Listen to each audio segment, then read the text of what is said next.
I was born a criminal by my gender and race. Education mishandled as though I was waste. Denied my mother's breast as white babies fed. Weaned on garbage in cans. Every hair cut from my head.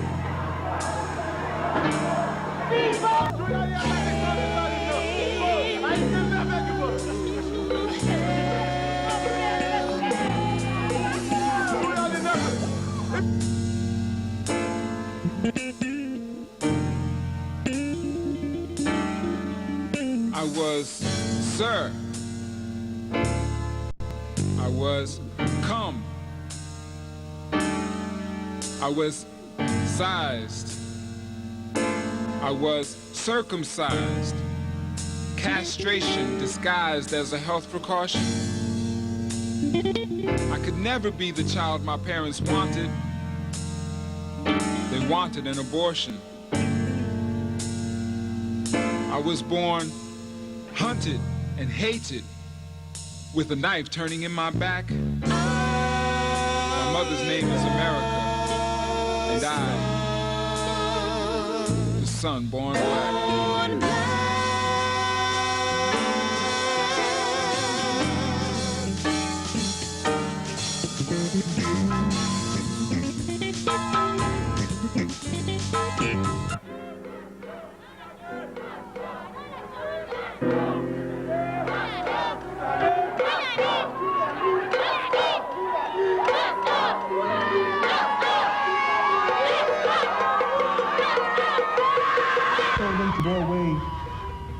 One of the police officers, Moran, began to taunt us like this.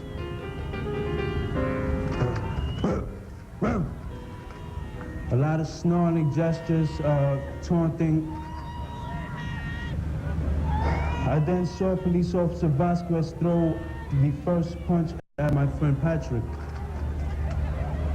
The blow struck his upper body. Patrick did nothing to cause the police officer to strike him. At or about the same time I heard the gun go off, I was rushed by a number of police officers who punched my head, my face, manhandled me, threw me on the ground. I heard one of them say, "Cuff that shot, motherfucker." This goes to show how insensitive these police officers were at the time. The demand that Dorismond be cuffed after he had been shot came from one of the several other officers who rushed on the scene, joining the three who'd confronted Dorismond and Kaiser outside the bar. Kaiser was arrested and held for 13 hours before being released by police. No charges were filed against him.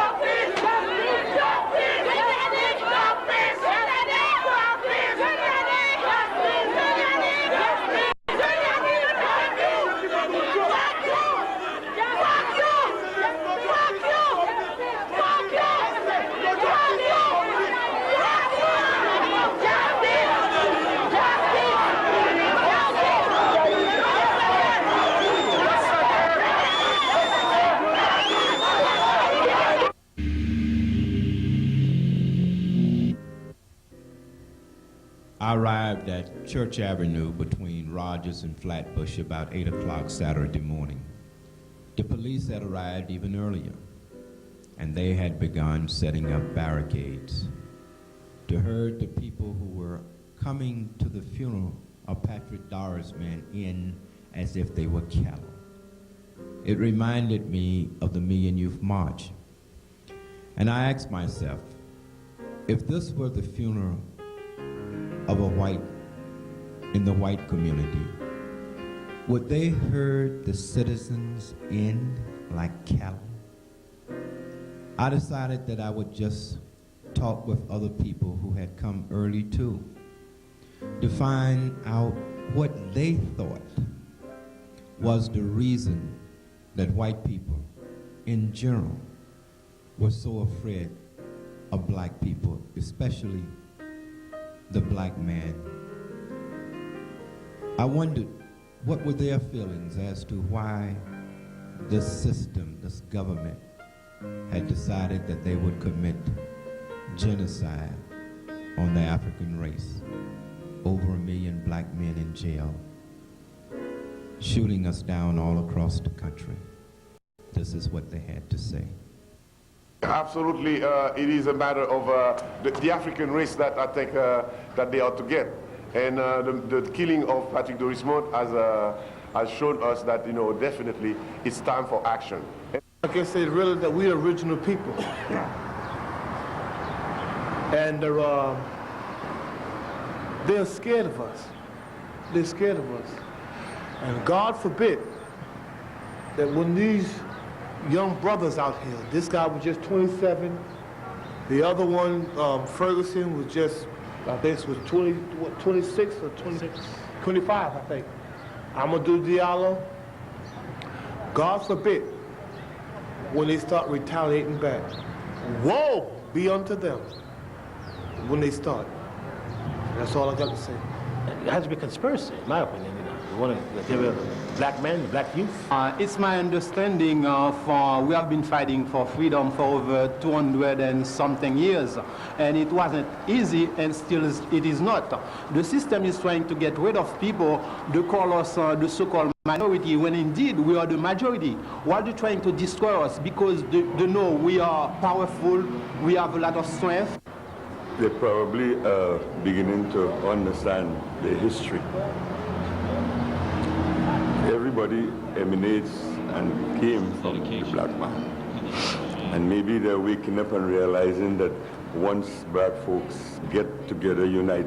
On the contrary, black people is who right now keeping the system up. Anytime we do like everybody else and we turn into one another, in other words, we keep our money within ourselves, believe me, we remain a force to reckon with.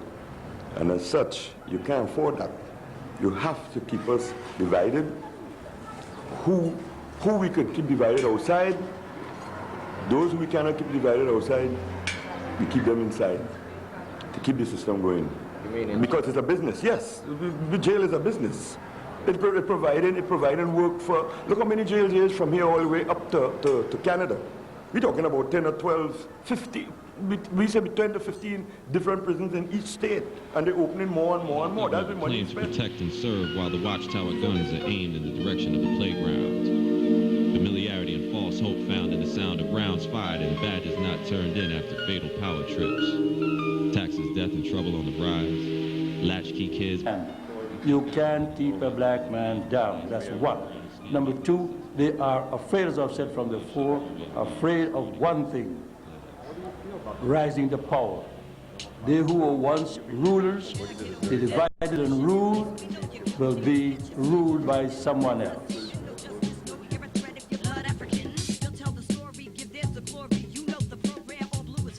We are overpopulated, and they are scared that it will be too many of us. Yeah, they are trying to eliminate us because they thought we were stupid and dumb, and they realize we are not.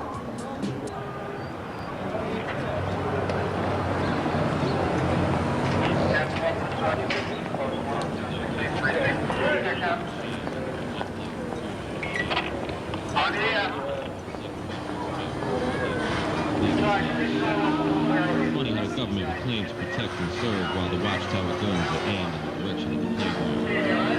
Familiarity and false hope found in the sound of rounds fired and badges not turned in after fatal power trips. Taxes, death, and trouble on the rise. Latchkey kids babysat by PlayStation and America's Most Wanted. I thank God I'm not 11 years old in an age where nice clothes and brown skin make me a suspect. And rhetorical leadership always leaves the starting line last. Can I get a witness?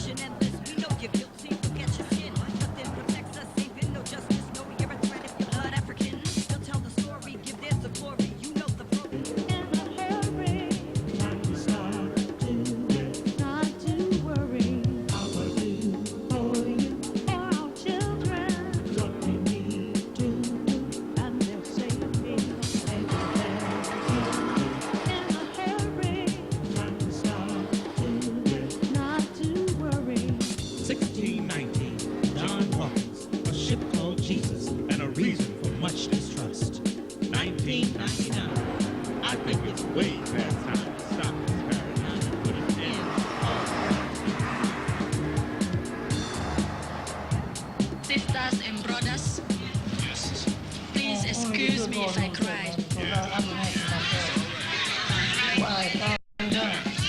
I don't supposed to cry because the whole world I cry. It just does not make sense. And all you can do is ask what?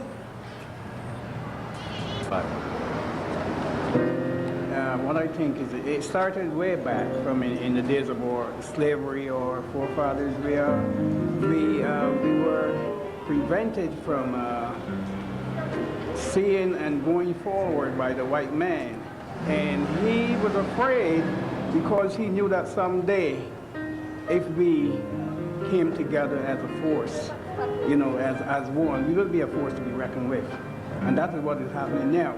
The white man has seen where the black man is building, coming together as one, and they're scared. They're scared of us. Well, first of all, the black men represent to them the force that would have to lead its people, you know, to any kind of confrontation against the state and the status quo. Men always play that role. They believe they can actually control women, and some they can, because they can control some men, but they can't control all of them. But symbolically, the man is the one that they actually fear, because that is the social pool or reservoir that any kind of militant confrontation is going to come from. And so, like, even right now, one of the things that people are not looking at is the interest in the right wing in getting rid of abortion, because they feel that too many white women are really career-wise, some because of their sexual orientation are not interested in having children, and they fear the coming population where black, that is African, and other people of color will be coming on in the future to be somebody who will be confronting them. I think it's happening because we are in a real economic crisis in this society and in the world, and the most militant fighters against the system for centuries have been people of African descent. And if you get rid of the most militant fighters, the most militant warriors, then you have less problems to face in terms of rectifying the economic crisis. The white folks, and a handful of white folks, when we look at it, 85% of the wealth of the world is in the hands of 2% of the population, overwhelmingly white men, overwhelmingly, you know, people who are right here in the United States. And that the bulk of our people are poor. The vast majority of our people are usually one paycheck away from being evicted, or less than a paycheck away from being in debt, in serious debt, where they have to go through bankruptcy. So that when we look at the reality, racism coupled with the attack on working class people in this country, we as a people are really in deep depression. We have never left a depression situation since the end of our enslavement. Sam, in fact, do you believe that we are in danger of annihilation? Yes. We are, as a people, we are in danger of annihilation. One, when, like you said, there are over 1 million of us in prison, and most of them are men. When you and in prime age, and when you begin to separate African men from African women for an extended period of time in their prime age, you begin to have a critical number of people who are not able to reproduce. You have AIDS attacking us, you have TB attacking us, you have bad food problems, you know, dietary problems that create all kinds of problems in terms of malformed, maldeveloped children. You have environmental stuff, toxic stuff in our communities and coming down on us. You have police killing us. You have the general level of racism, making us really depressed, and that directly impacts on the ability of us to relate to each other and to procreate. You know, we have seen that over the years, and then there's experimentation going on all kinds of levels throughout this country, in our hospitals, on our children, on our sisters, on our brothers. You have all of those things factoring in, and these things are evolving and developing. You have DNA experimentation, and once they combine, once they finally get the Human Genome Project in operation, that will be the icing on the cake, if you will, of this genocidal attack.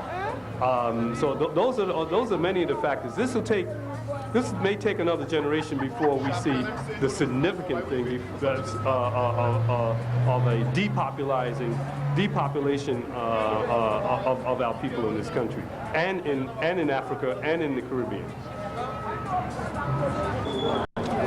Well, I think that the fascists are feeling bold enough to come on out with their program. I think that people like Giuliani and there are others and those that support him, financial interests that support him, the real estate interests, the business interests that support him, are trying to take full control of this city and eventually this country.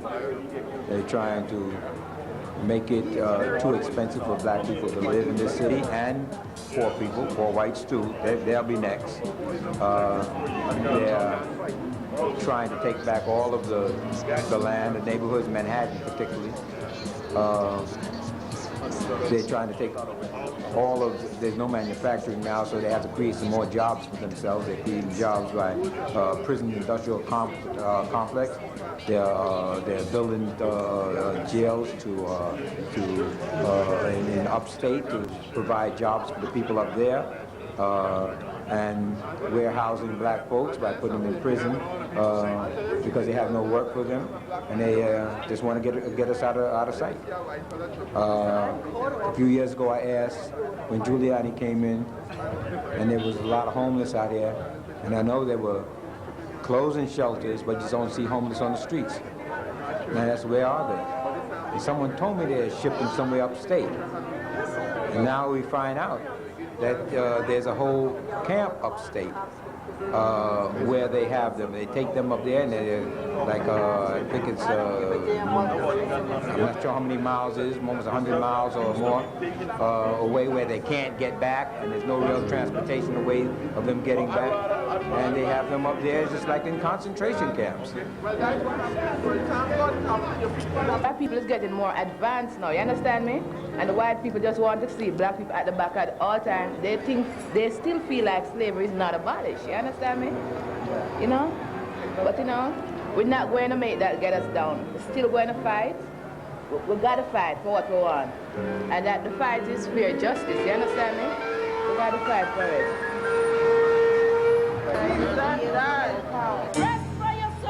Well, the system no longer has any use for these particular males, except in the function that they put them in. First, to have them serve to allow them to increase their capacity to militarize the police force, to substitute for the fact that they have not been able to do overseas militarily what they have wanted to do in the past. And so now, by spending the money domestically, they're able to give these companies the wealth that they wanted.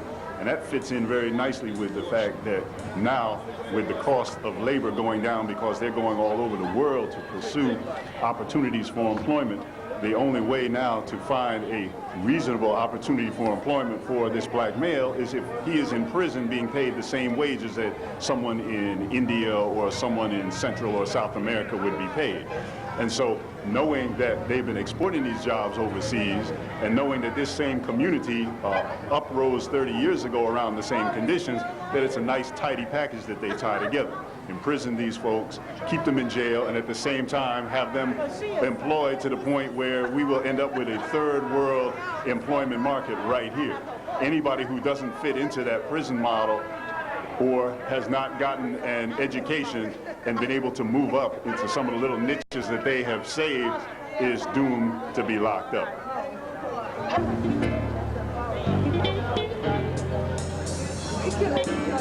Why do you think the system is? All right, tell me when you're going to tape, and then you can set up. We cannot pretend that the American system was ever created to protect Africans. And all the ancestors who were originally enslaved here, of the 26 million ripped out of Africa by their roots, were never transplanted with the treasure of their hearts, of their lives, of their souls. They were transplanted into turf of tyranny. That tyranny still exists. And when we read life, liberty, and the pursuit of happiness as inalienable rights, those rights were made for white, property-owning, Protestant men. They did not... God, did they use God for fraud? Everything God. They don't believe in no goddamn God. Cut that shit. The white man, an evil damn spirit. No matter of racism. That's all there is to it. Racism. Why are they so afraid of black people? Well, that I don't know. You have to ask them. That's all you have to say. You were saying that. I said until we recognize and come to the edification that regardless of what is our pigmentation, this pigmentation we held accountable for. We're not held accountable because we're Haitian or because we're this or we're that. They dissect us psychologically. You know? Cut the head apart and the whole everybody scatter. So they scatter us psychologically already. We are from Haiti, we are from the Caribbean, we are from this country, that country. If they come from wherever, China, wherever, Greece, wherever, Jewish, they're Chinese. We call ourselves all these different faculties and all these different race of people and all these different cultures we call ourselves. This is a form of programming. But unless we come to realize that we want people and what is your concern should be my concern, then that's the only way a system, whether this system or any other system will recognize and understand that we're edified. That we're edified and to understand what it is they're doing. Not because of this issue and that issue. The issues mean a lot, but we're fighting against a power struggle of this pigmentation. This is what we fight. We are black, that's it. We were a race of people that we call minorities because we're black. Don't care how big a group we stand up and we're minorities still. We don't stand up because, and we call them. I could never be the child my parents wanted. They wanted an abortion. I was born hunted and hated with a knife turning in my back. My mother's name is America. And I, the son born black. Those dollars into bullets. Turn those dollars into bullets. Don't let them kill us no more. The dollar bill is their God. That's the only thing they understand. Hold back your dollars. Don't shop with anybody who don't look like us. Get ready for the big boycott. Get ready for the big boycott. Get ready for the big boycott. Don't let them shop with anybody who don't look like you. Turn our dollars into bullets. Turn our dollars into bullets. Make it. Get ready for the big boycott.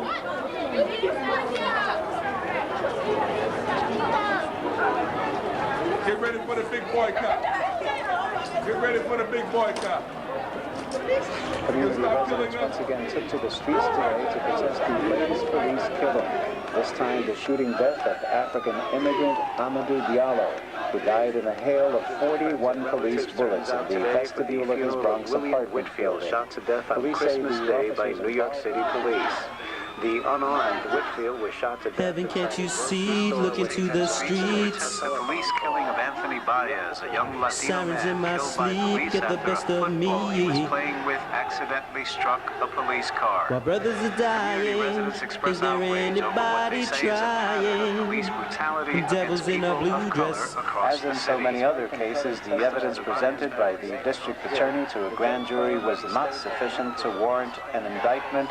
The officer walked away a free man.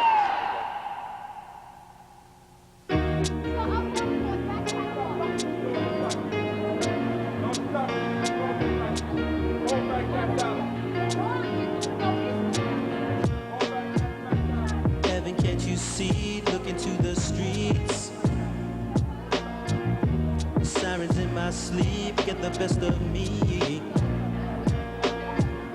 My brothers are dying. Is there anybody trying? Devils in a blue dress. I see Rudy Giuliani was this mob like a mafia don. And this mob's called the Empire Police Squad. Devils in a blue dress, they backed by the King Pataki. Glide like warriors and sting like a German Nazi.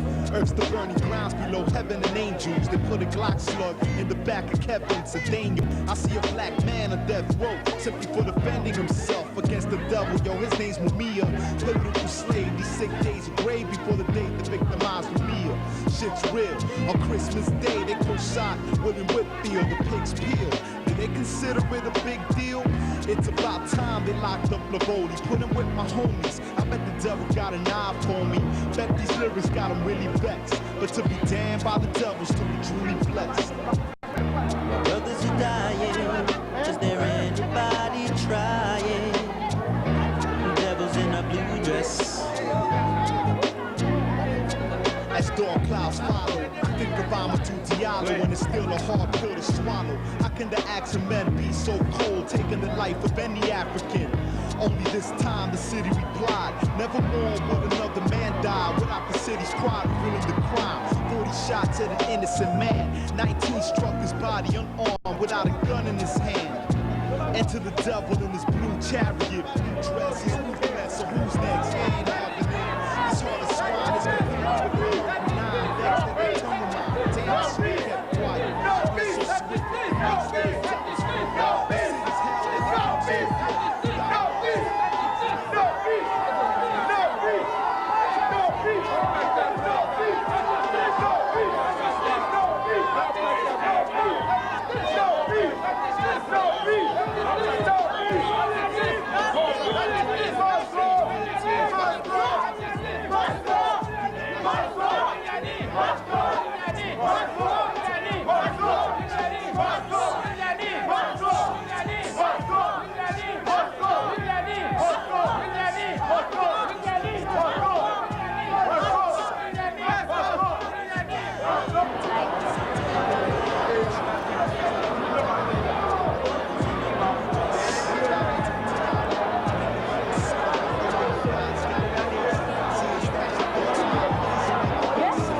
While I'm thinking it's safe, till the J starts harassing with the tongue of a snake. Heaven, can't you see? God Look into bless the the souls to the streets. bias. They never should have choked you. Sirens in my sleep get the best of me. They never should have soaked you.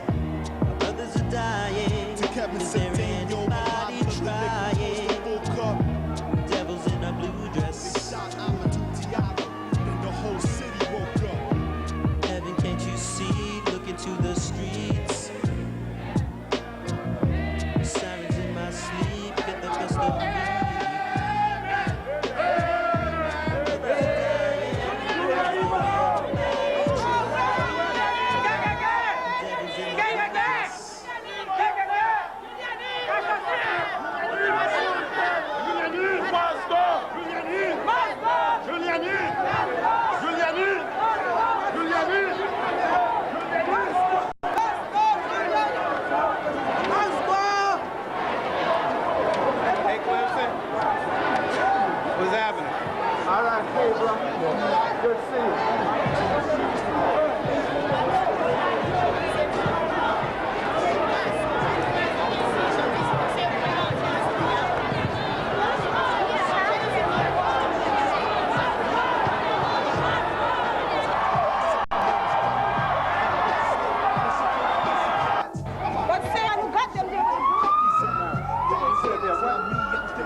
killing innocent people?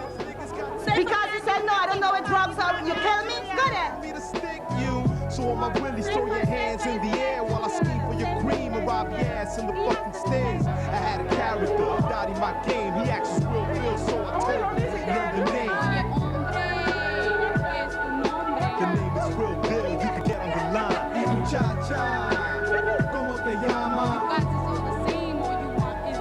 Oye mama, ve pa' mi casa. I'm here in my pajamas waiting for you in la cama. De borracha. Pass me the vodka. Out in the wilderness, my soul exposed all images. Living for this name is like a king controlling villages. Respect is granted, the girlies I be macking. But don't forget your numbers a day and having passion with sexy mamas. Getting the wet like a hot pastrami. Feeling my sweat while your friend is creeping up behind me. The wrist tight, but I don't have a ride. You can call me. The name is Real Bill, you can get on the line. Y muchacha. ¿Cómo te llamas? Oye mama, ven pa' mi casa. This is at the corner of Church and Flatbush. The leaders of the march asked the police to remove the barricades. The police refused to remove the barricades. They wanted everybody to walk in little areas like this. But the people said no. They reacted. They removed them themselves.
remembered what these white men said, not knowing that I overheard and took good notes of every word. For their intent was to launch the attack and wisely deal with everyone black. And now I'll tell you what I heard. So listen carefully to every word. Their decree went out into the night. Kill every black child that's in sight. Remove his power, be cruel and vile. Remember the decree to kill every black child. For they represent our future problems. They are the future Garveys and the future Malcolms. But they'll guarantee their own freedom at least. So let's digest them in the belly of the beast. We'll attack them from their roots and close their minds to history just to make their past a mystery. Their day of freedom must never come. We must lock them down and keep them dumb. Our civilization is all they must know. They must hate their friends and love their foes. And consider each other as niggas and hoes. We'll trick them and keep them in indolence. Destroy their love and self-confidence. We'll teach them lies for the truth and feed them fear in their youth. Jesus Christ must be their God, but our white pale image must make them mad. But they must never know. No, they must never know. Yet if they did, they might forgive and sing long live to the white man's kids. For Negroes are somewhat strange. They want their freedom but refuse to change. Cannot see. Their scope is of a limited range. They cannot see beyond my teeth and love me though I wear the sheets. And when they multiply in size, I'll teach their babies greater lies of who they are and who I am and who they are, and demand their peace while I delegate war. Let's deal wisely with them. Do they think I cry when I go to bed and hear that another nigger is dead? When they kill each other, I rejoice with a shout. That's one less nigger to worry about. And though they help us out to bring about their end, I say we must deal wisely with them. We'll keep them ignorant through our books, devastate their minds and corrupt their looks. We'll trap them in a cycle without economic power, politically displace them and erase them while they cower. Minute by minute and hour by hour, we'll lessen their cries for black power and shower their minds with negative signs while we keep them in crimes and away from the lines that unites them and binds them. For we must deal wisely to blind them, to prevent their rise. Because if they rise, we meet our demise. They'll take back their wealth, make us feel what they have felt, reprimand our arrogance, perform surgery in our ignorance, then glance at us with shame when they outdo us on the mental plane. And this is what I fear the most, that day when they regain their post. For I know their history very well, of why we rose and how they fell. We took their land and all they did, then sold them off for the highest bid, then told them that they should forgive our evil ways and the ways we live. But one day we'll have to pay the price with all our wealth and all our lives. But they have made a sacrifice. God help us when they realize all the lies and what we've done to their daughters and their sons. But they'll do to us what we have done to them. That's why we must deal wisely with them. For their revolution will come one day. But we must do all we can to delay that day. Now I remember walking through their streets when I heard one of their revolutionaries speak of what they need to do to reach and achieve the things that Garvey preached. He looked at me with his deep dark eyes and told them about the white girl's lies.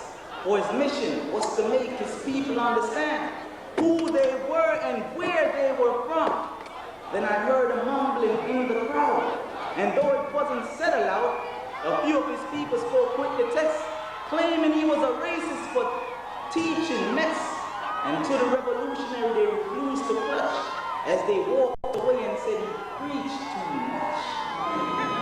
then I smiled to myself, knowing that this was good, because the niggas were acting like I hoped they would. They didn't support their own worthy cause and openly criticized their people's flaws.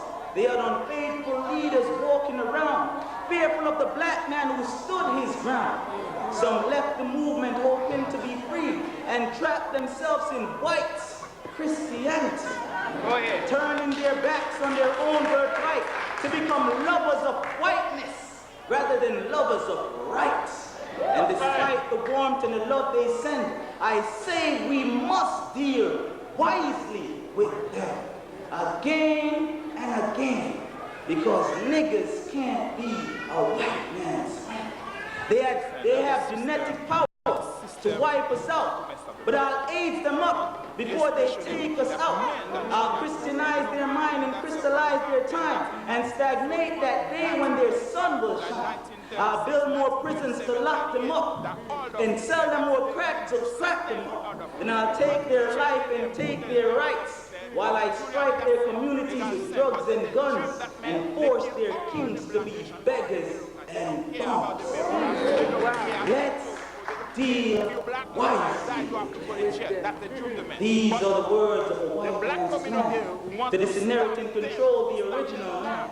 For he has dealt wisely with us. His plans are always meticulous. But we never even bother. Because we have dealt foolishly with one. Wake up, black people! What are we gonna do? We're gonna shut them down. We're gonna shut New York City down. We're gonna shut it down to the ground. What are we gonna do? We're gonna hold back our dollar. We're gonna hold back our dollar. All right, my brother. Why do you think that the white man is so afraid of black people trying to exterminate? Because they just hate us. Eh? Because we're striving too much. That's all. They don't have any love towards us. We have love for them, but they don't have no love for us. We wish we could get along. But you know, they're still doing the same thing over and over. How long can we keep up this, killing our children? You know, we need it to stop, man. We are human beings just like the white. You know? Lock her down! Shut it down! Shut it down! Hold back your black dollar!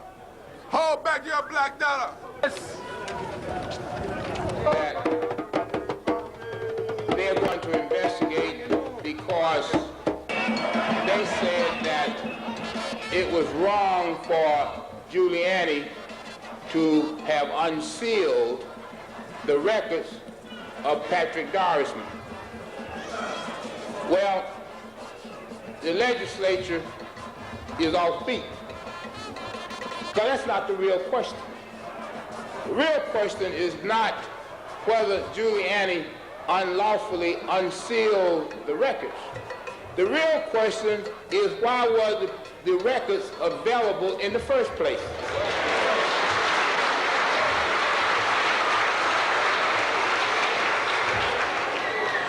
We're not talking about convictions for crimes here. We're talking about arrest records. They had no legal validity after the illegal arrest. And the law says not that they should be sealed, but that they should be destroyed. So we have to ask ourselves is, why is Sheldon Silver narrowly construing the law? Because the question is how many other files are lying dormant? You know, I told somebody the other day that Giuliani should become the poster boy as to why we should fill out our census forms. Because there may come a time when we find ourselves like the Japanese. You see, the one thing that won't happen to me, if they come to my house, they won't be coming to my house with my census form, directing them how to get there. They won't be doing that. Now, they may get there, but they don't have no help from me. in getting to my house. I don't know about y'all. But they'll get no help in finding me. And so, as we... I want now to draw your attention to the crowd. It is a very peaceful crowd, as you can see. And culture plays a very important part in understanding the mood of this crowd. African people, in their mourning and in their celebration of the deceased, for the Africans believe that the living, the dead, and the yet unborn all share the same space. So spiritually, though one is dead, he is present. And there's a certain amount of jubilation at funerals of African people. Historically, there is not only sadness and wailing, but there is also dancing, eating, and celebration for the homegoing of the deceased, as expressed here by the Haitian community. But everything is peaceful. I have arrived and I am across the street. I'm on the 5th floor. I might also add that when I tried to get on the roof of this building, the police had already secured all of the roofs in the perimeter, and they would not allow any other photographers or videographers on top of the roofs. They took that position themselves. And so we were able to get into one of the apartments, and we are filming from the 4th floor. Here, not long after the marches, not marches, but mourners had arrived at the church, you see riot police assembling at Church Avenue and Flatbush.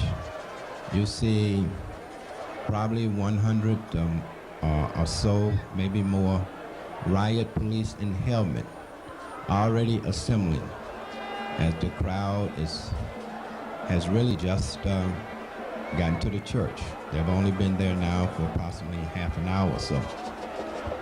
Already they are being surrounded by the police. They are very peaceful. They are in mourning, traditional mourning, as you can see. As I mentioned before, there's a certain jubilation for the life of the deceased, and this is expressed in the traditional way that Haitians celebrate. Of that sound.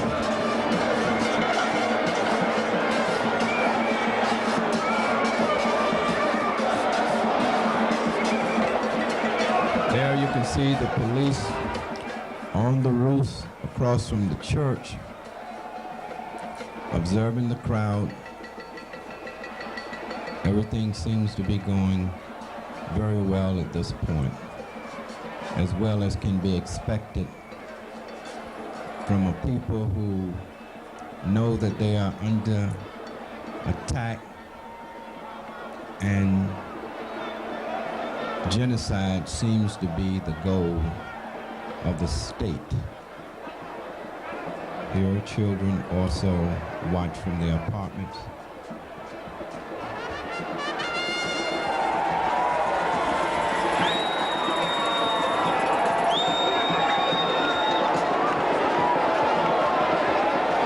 Again, I want to pan back now to the police. You can see that they are now on the march. They're on the move. They are marching up Church Avenue from Flatbush. There are many police officers still in the Church Avenue area, but they are now on the move.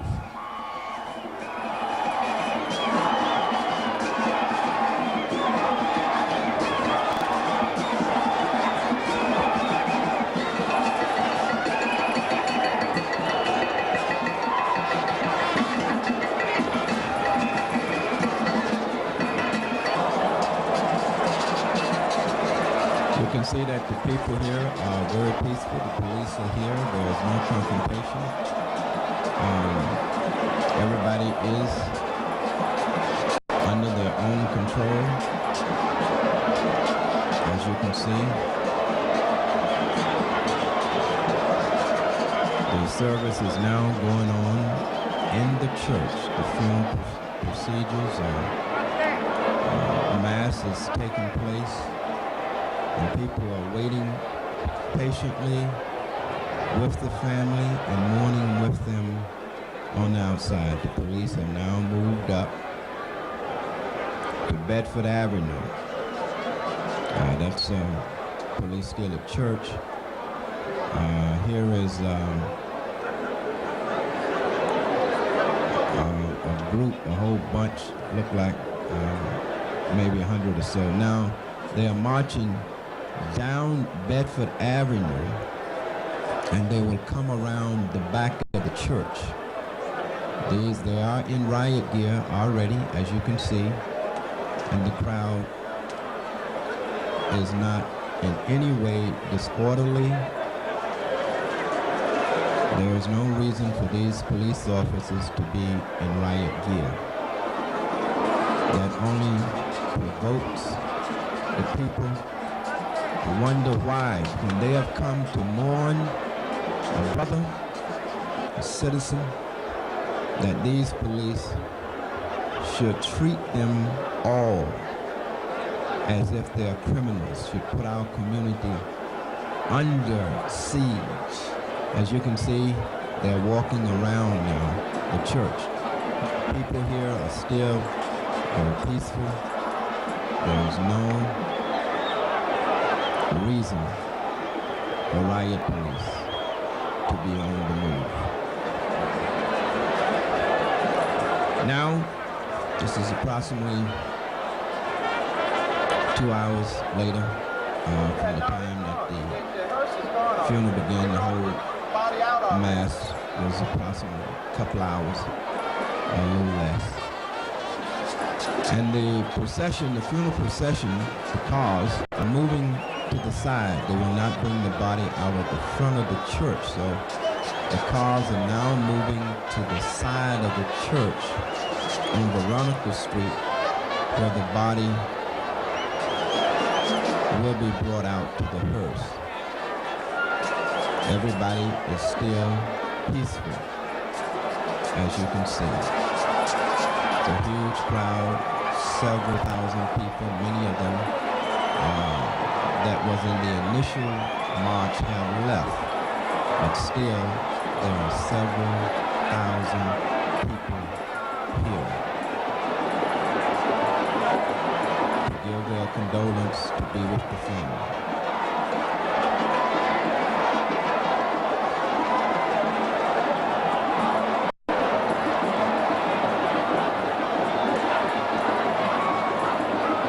The procession is now moving on around. The crowd moved aside, let them through. The police now seal off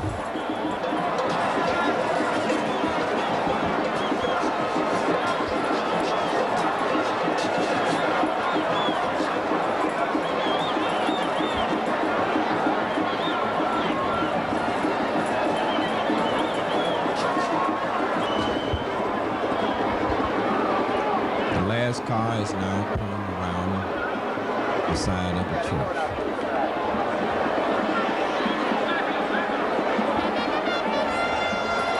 Everything, as you can see, we will do a close-up and you will see that things are still, at this point, very peaceful.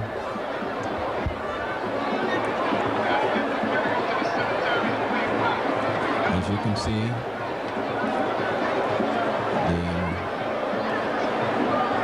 and the people, and at this point there is no attempt of the people to move to the side, to Veronica Street. I decided at this point that I need to descend from the 4th floor where I am and try to make my way through this crowd to the side of the church. And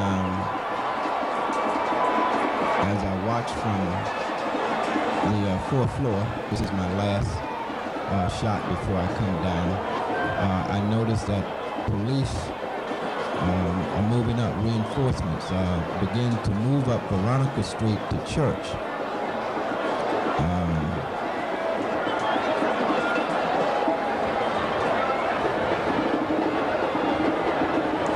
There the reinforcements moving around to Church and Veronica.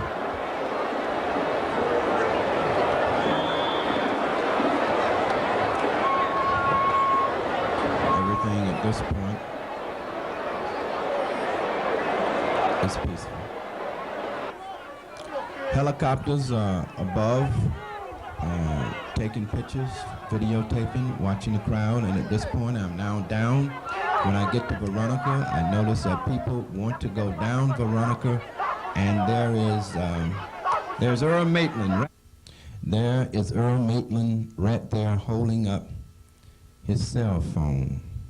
We will talk about Earl in a moment. Now, the people really want to move around to the side. They realize that the casket and the family will be coming out, and many people want to move around. This is the beginning of the confrontation.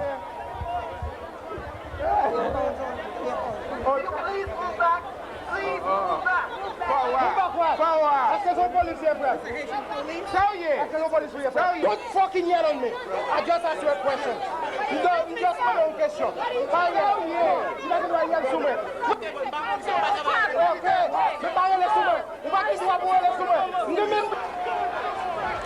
I now am unable to get around, but I climb over 2 fences because I realize that the body is about to, and the family is about to exit the church, and I do want to get those shots. So I scale the fence, and I am here. This is Patrick Dorismond's mother that they are bringing out of the church now.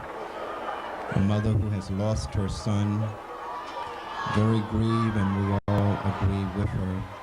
You can hear the crowd expressing their condolence and their pain with her. She has been escorted to the car.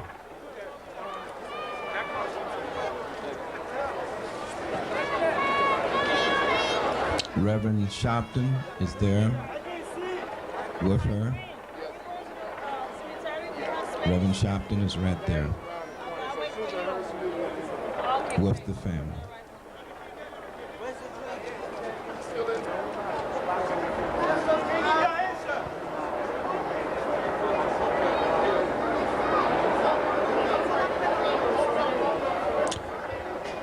Mrs.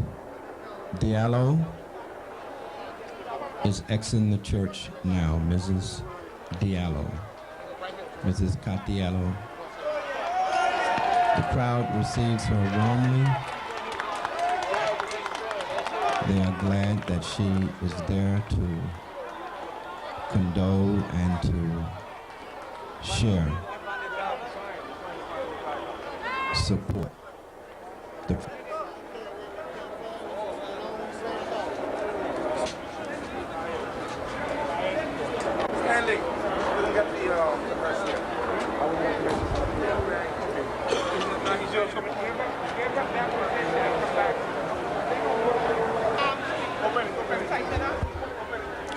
And now the children, Patrick Dorismond and his wife, is exiting the church.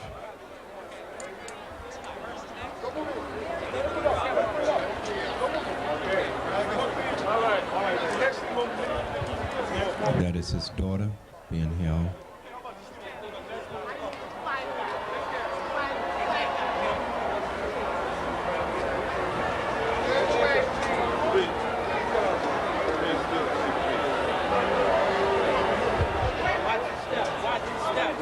Watch the steps coming down.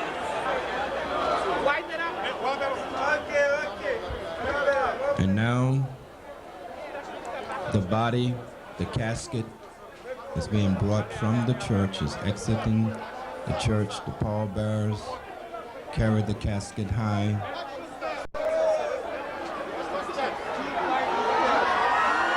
The crowd, very sorrowful. Pain is riveted throughout the crowd. Throughout the crowd, the pain of what has happened, the life that was taken from us, viciously, without provocation. This pain rivets through the entire black community. The crowd responds, even on Church Avenue.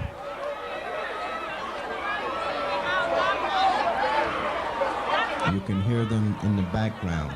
I could hear the crowd. And at this point,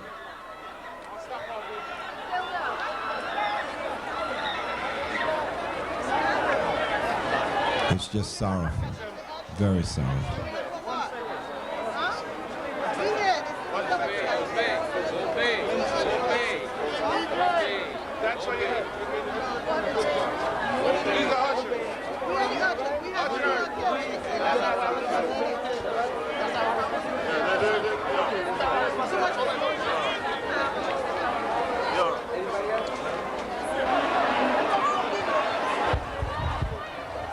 Now the crowd wants to come down to be in position to follow the hearse, and there is confrontation at this point. There's confrontation. There's confrontation. I turn my camera. I'm not close enough to see. I can see that it is confrontation going on. But I know that I can't get back through this crowd to pick it up. It is in the area where Earl was, that I saw him earlier.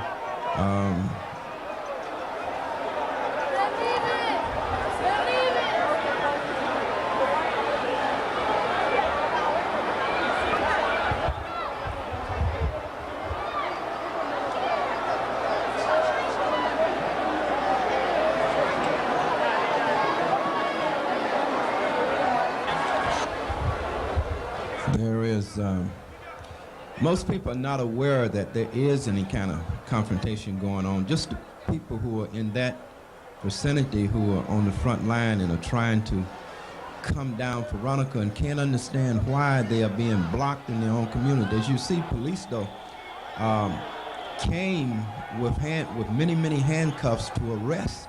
As you can see, they came with dozens of these plastic handcuffs. And the area is heavily. Someone is being taken here by police, is already being arrested, as you can see.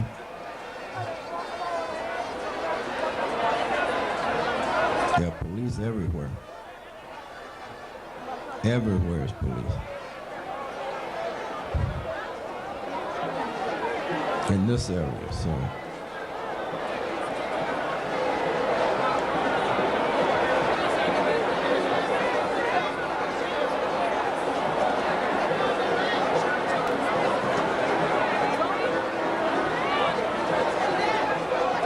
There seems to be another bit of struggle here going on. There it is again. They taking somebody else out of the crowd. Somebody seems to be down. I'm just not over it, so I can't really see. We're now going to play you the voice of Earl. The voice of Earl Maitland. This is on the full-on. The Gestapo forces are fully aligned in the street, and the people are also out here.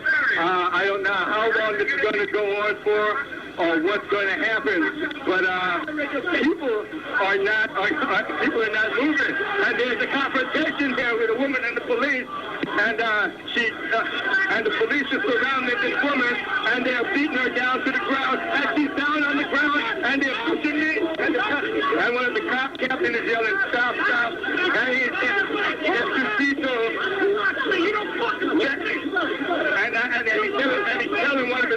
that's the pushing as you can hear, because they are getting ready to break out here under the crowd. Yeah, and so this woman is down on the ground, and they are yelling, disperse. So she's down on the ground.